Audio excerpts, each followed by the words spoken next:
ক্যালেন্ডারে আষাঢ়, বর্ষা এসে গিয়েছে, চলছে ইলশে গুঁড়ি। কিন্তু ভরা ইলিশের মরশুমে শহরের বাজারগুলিতে ইলিশের দেখা নেই। তাই এই বর্ষায় ঘটি বাঙালির লড়াই ভুলে চিংড়িতে মুছতেই পারেন শহরবাসী। দক্ষিণ কলকাতার একটি নামী রেস্তোরাঁয় শুরু হয়েছে লবস্টার ফেস্টিভ্যাল। ইলিশ মাছ তো খাচ্ছি, চিংড়ি এখনো স্টার্ট করিনি, আজ থেকে শুরু করব। এগুলো যেগুলো দেখছেন এগুলো সব খাবো এবার আমি বসে বসে। ইলিশ চিংড়ি সবই ভাই ভাই বন্ধু মাছ, এবং আমাদের জন্যই তারা বেঁচে আছে, আমরা খেয়ে তাদের বাঁচিয়ে রেখেছি।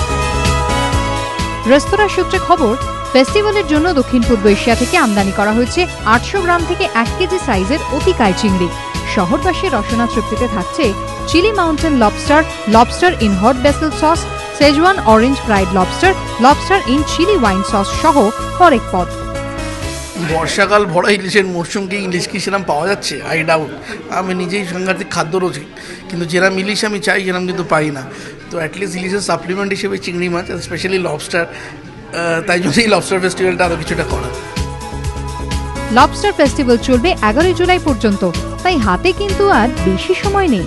সঞ্চয়ন মিত্রর রিপোর্ট, এবিপি আনন্দ, কলকাতা।